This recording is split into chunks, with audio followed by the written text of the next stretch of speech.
Hola, ¿qué tal? Este es su programa Monseñor Romero y la misión del Evangelio.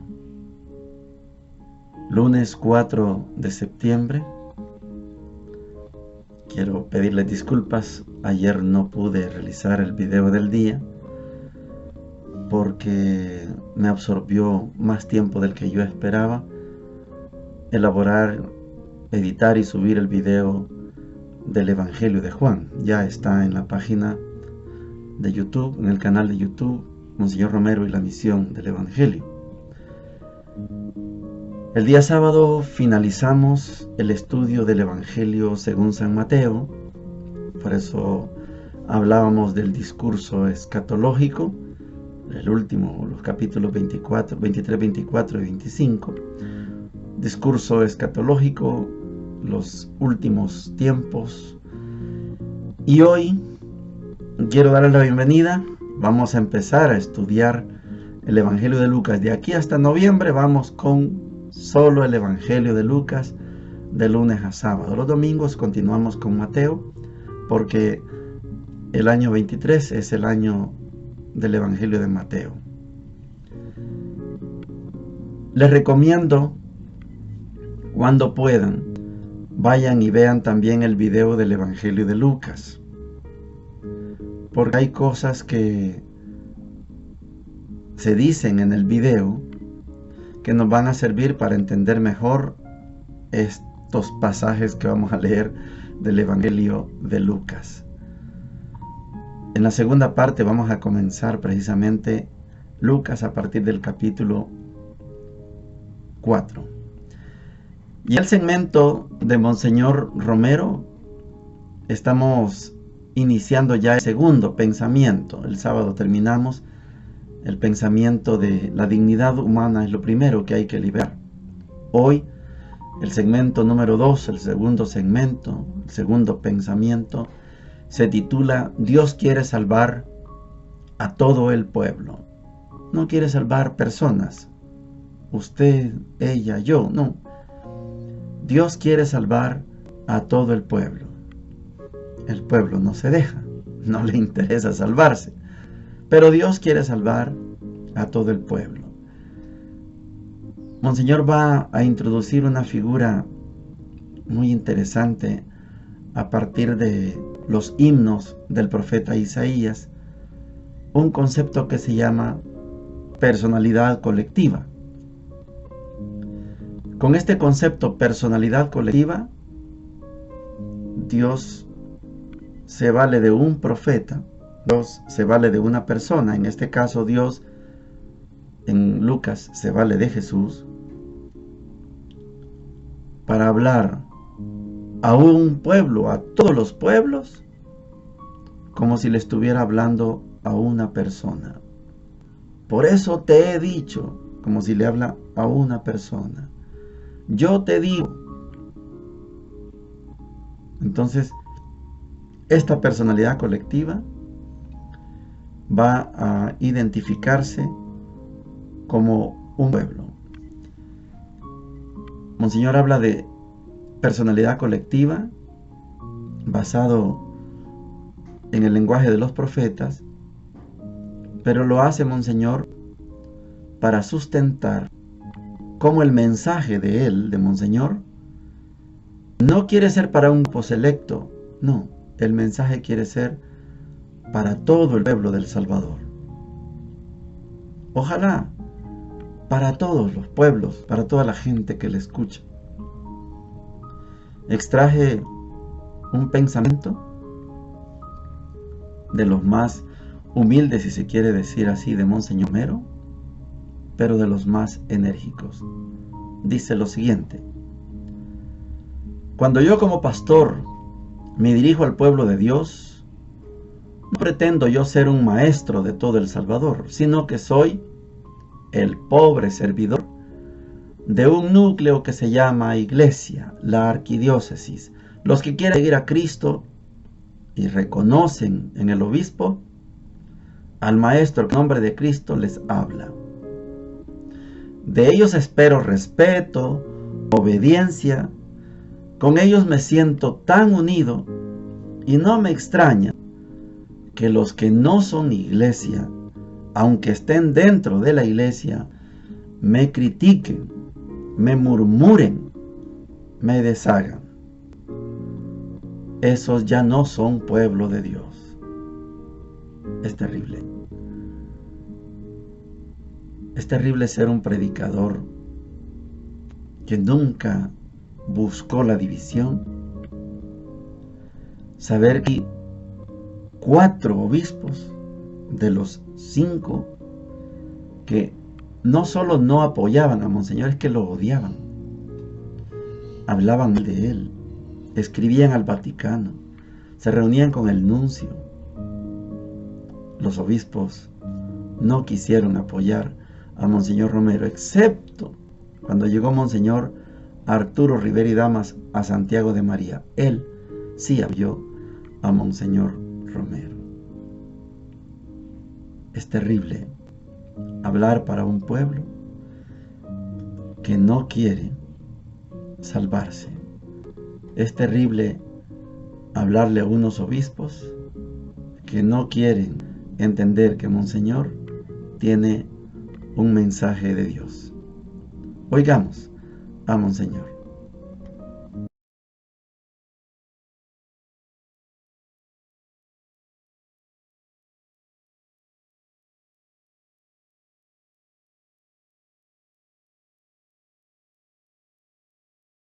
Pero el segundo pensamiento pasa de ese individualismo, diríamos, a lo comunitario.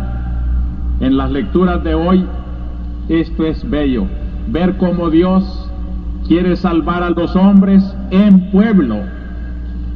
Es todo el pueblo al que Dios quiere salvar. La primera lectura de hoy, los famosos himnos de Isaías, presentan a un Dios hablando con un pueblo. Es el diálogo de Dios con una personalidad colectiva, así la llaman los escrituristas, comunidad colectiva, personalidad colectiva. Como si se hablara con una persona, Dios habla con un pueblo. Y a ese pueblo, Dios lo hace su pueblo, porque a él le va a confiar promesas, revelaciones, que luego han de servir para todos los demás pueblos. Por eso fíjense bien, queridos hermanos, cómo en la historia de la Biblia del Viejo Testamento hay cosas que se refieren únicamente a ese sector, pueblo de Dios. Y hay también algo que se refiere al pueblo en común, al pueblo natural. ¿Cuántas veces le reprochaban los profetas a Israel que no se gloriaran de ser hijos de Abraham, sino de obedecer a Dios y creer en Dios? Los creyentes, ese reducido número, era el verdadero pueblo de Dios. Todo lo demás a veces era prevaricador, y así eran también los otros pueblos que se llamaban gentiles, pero ese núcleo que se llama el pueblo de Dios, la personalidad colectiva con quien Dios habla, pasa a través de Cristo a todos los cristianos. Ya no solo es un grupo del pueblo de Israel, sino que en cada país habrá un grupo. Y aquí tenemos el ejemplo esta mañana. En Estados Unidos hay también el grupo de los cristianos que no son todo Estados Unidos. Así como en El Salvador también está el grupo de la iglesia que no es todo El Salvador. Y cuando yo como pastor me dirijo al pueblo de Dios, no pretendo yo ser un maestro de todo El Salvador, sino que soy el pobre servidor de un núcleo que se llama la iglesia, la arquidiócesis, los que quieren seguir a Cristo y que reconocen en el obispo al maestro que en nombre de Cristo les habla. De ellos espero respeto, obediencia, con ellos me siento tan unido. Y no me extraña que los que no son iglesia, aunque estén dentro de la iglesia, me critiquen, me murmuran, me deshagan.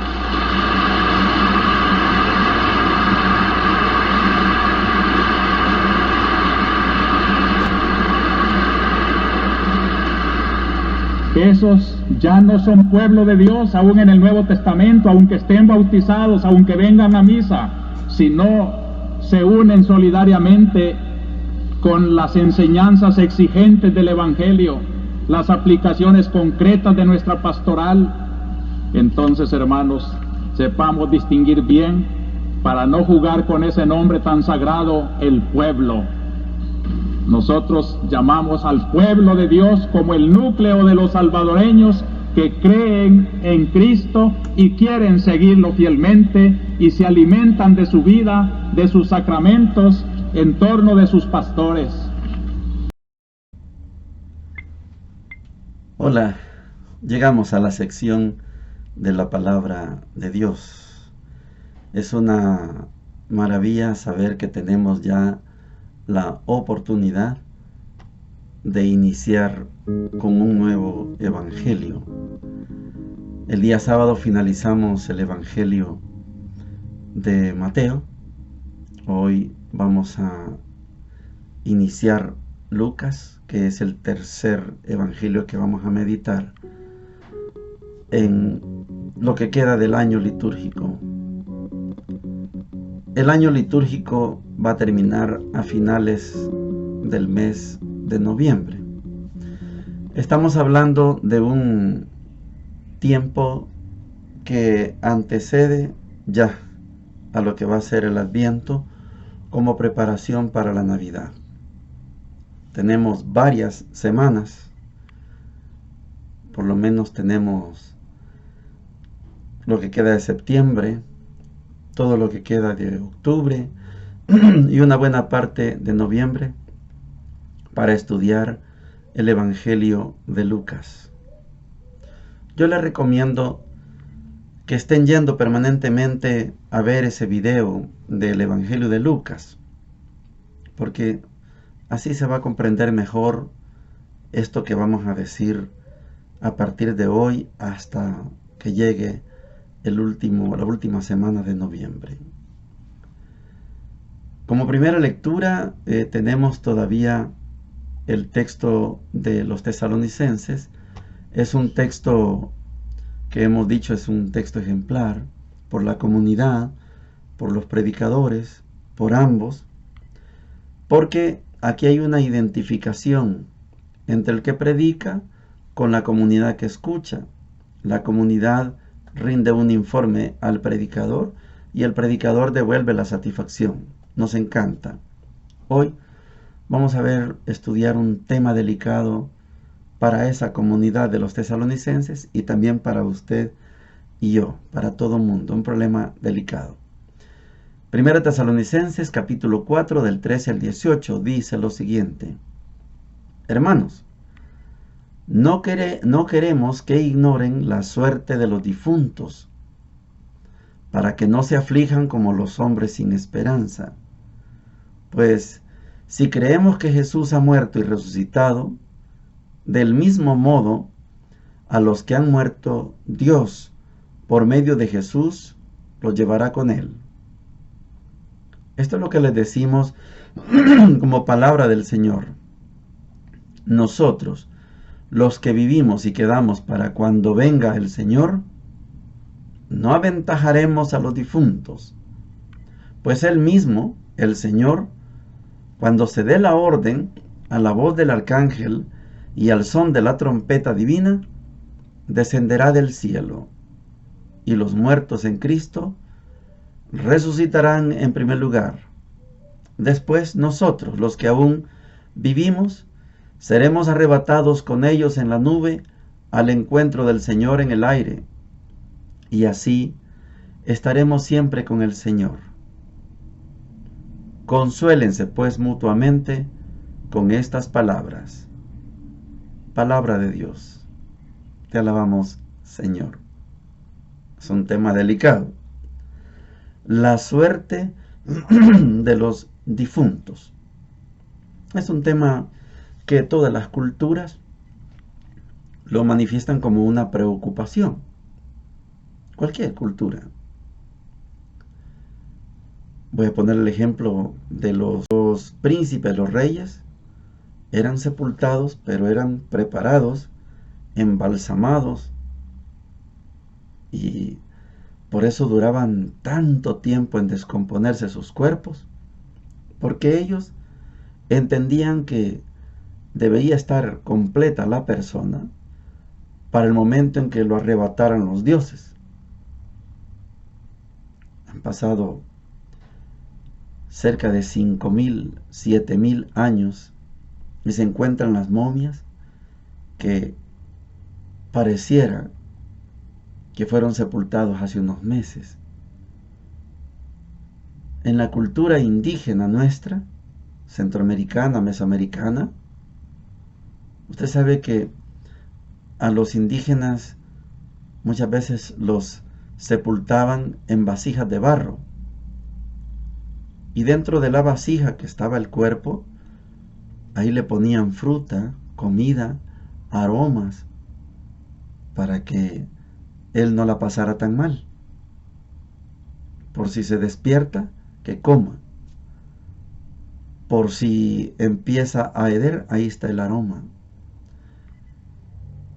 La preocupación por la muerte y por lo que hay después de la muerte es un tema cultural común de muchas culturas. Recordamos que estamos estudiando una comunidad tesalonicenses. Tesalónica es la capital de Macedonia, y esa cultura macedonia tenía una cantidad de dioses. Por lo tanto, había diversas opiniones sobre la suerte de los difuntos. Hay una corriente filosófica que se vuelve también una corriente teológica que se llama el nihilismo. Su representante máximo es Nietzsche. El nihilismo, es decir, no pasa absolutamente nada. Nada. No esperen nada porque no va a haber nada. Me imagino cuántas corrientes filosóficas y teológicas tuvo que confrontar San Pablo, que era un verdadero judío, un cumplidor judío. Y San Pablo, con la experiencia del encuentro con Jesús, tuvo que contrarrestar muchas de estas disciplinas, como el nihilismo, que no les importa lo que pase después. Es que no hay nada. No hay nada. ¿Para qué se preocupan? El nihilismo está presente en medio de nosotros. Hay gente que no cree en nada, porque no pasa nada, según ellos. Para los cristianos y cristianas, hay una teología que no está muy explotada, se lo voy a decir, y es que, como nos han predicado, que el día que yo me muera, entonces voy a esperar que venga el Señor, como lo está diciendo San Pablo hoy, y Él me va a hacer que me levante del sepulcro y yo me voy con Él. Entonces los hermanos de la iglesia evangélica dicen, si aceptó el Señor, seguramente este hermano o hermana que aceptó al Señor se va con Cristo, y el que no aceptó se condenó. Los católicos tenemos otro modo de ver. Muere alguien, nosotros seguimos orando para que Dios lo reciba en su reino. Y puede haber pasado 9 días, 40 días, 1 año, 3 años, 20 años, como mi papá, que lleva 37 años de haber fallecido. Y yo sigo orando por mi papá. Y ustedes tal vez tienen parientes que han fallecido hace más tiempo, y seguimos orando. La filosofía y la teología, que no es muy común, porque nos han enseñado que la eternidad va a comenzar cuando yo me muera, y allá Dios me va a llevar a la eternidad. Hay una teología que nos la enseñó Pablo Richard, y también lo insinúa Monseñor Romero. Es que desde el momento en que usted y yo somos bautizados y aceptamos el mensaje de Cristo, y somos constantes en la enseñanza de Cristo, ya entramos a la eternidad.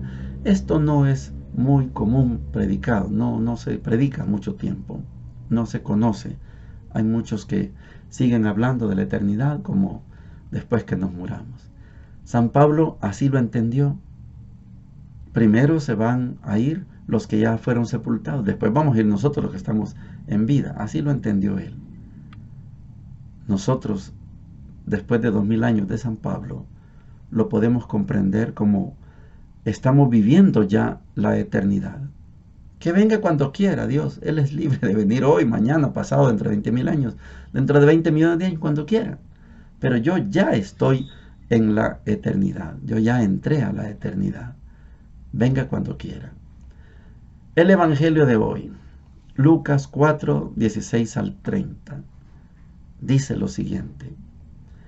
En aquel tiempo fue Jesús a Nazaret, donde se había criado. Entró en la sinagoga como era su costumbre los sábados y se puso en pie para hacer la lectura. Le entregaron el libro del profeta Isaías y desenrollándolo encontró el pasaje donde estaba escrito: El Espíritu del Señor está sobre mí, porque Él me ha ungido, me ha enviado para anunciar el Evangelio a los pobres, para anunciar a los cautivos la libertad y a los ciegos la vista, para dar libertad a los oprimidos, para anunciar el año de gracia del Señor. Y enrollando el libro, lo devolvió al ayudante y se sentó. Toda la sinagoga tenía los ojos fijos en él. Y él se puso a decirles: Hoy se cumple esta escritura que acaban de oír. Y todos le expresaban su aprobación y se admiraban de las palabras de gracia que salían de sus labios. Y decían: ¿no es este el hijo de José? Y Jesús les dijo: sin duda, me recitarán aquel refrán: médico, cúrate a ti mismo. Haz también aquí en tu tierra lo que hemos oído que has hecho en Cafarnaúm. Y añadió: les aseguro que ningún profeta es bien visto en su tierra.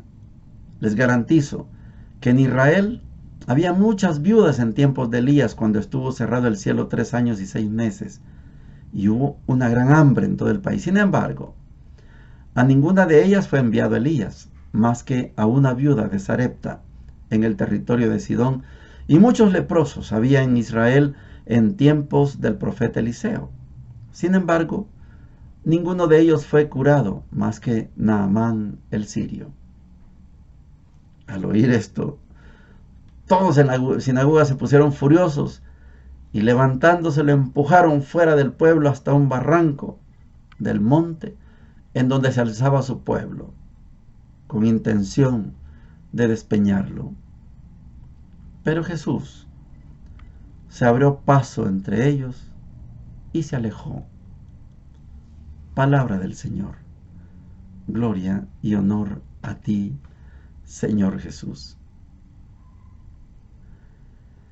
Lucas, Lucas, Lucas. Si comprendiéramos la intención de cada evangelio, de cada evangelista, nos iría mejor.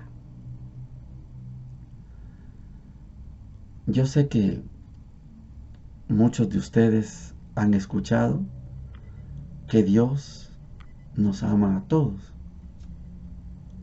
y que Dios nos perdona a todos y que Dios nos espera a todos. Eso hemos escuchado.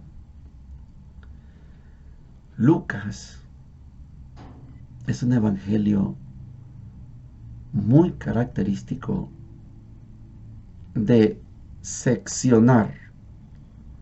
Aquí están los ricos, aquí están los pobres. Y Dios vino por los pobres. Esto yo sé que muchos y muchas no lo aceptan, no están dispuestos a aceptar esta figura, que en Lucas Dios es el Dios de los pobres. En Lucas no existe la universalidad O se está con el Dios de los pobres, o no se está con Dios. En este evangelio vamos a escuchar, son únicas en el género de todo el Nuevo Testamento. ¿Qué le parece la parábola del hijo pródigo? Así llamada parábola del hijo pródigo. ¿Qué le parece a usted la parábola del buen samaritano? ¿Qué le parece a usted la parábola del rico Epulón y el pobre Lázaro? ¿Dónde están los pobres? ¿Dónde están los ricos? ¿Y con quién está Dios? El rico Epulón despreció a Dios porque despreció a Lázaro. Bueno, pobre el rico Epulón, qué rico es el pobre Lázaro. Y vamos a ir paso a paso estudiando este evangelio. Lo que hemos leído hoy es como el discurso político, como la plataforma de este gran predicador. Es como un plan, es como un proyecto de gobierno. Esto que acabo de leer se cumple en mí. Lo que ustedes escucharon se cumple en mí. El Espíritu de Dios está sobre mí. Y de ahí viene todo un trabajo. Yo sé que vamos a tener más tiempo, que ya se nos acabó el leador. Vamos a tener más tiempo para ir estudiando poco a poco este Evangelio de Lucas. Bendiciones para todos y para todas.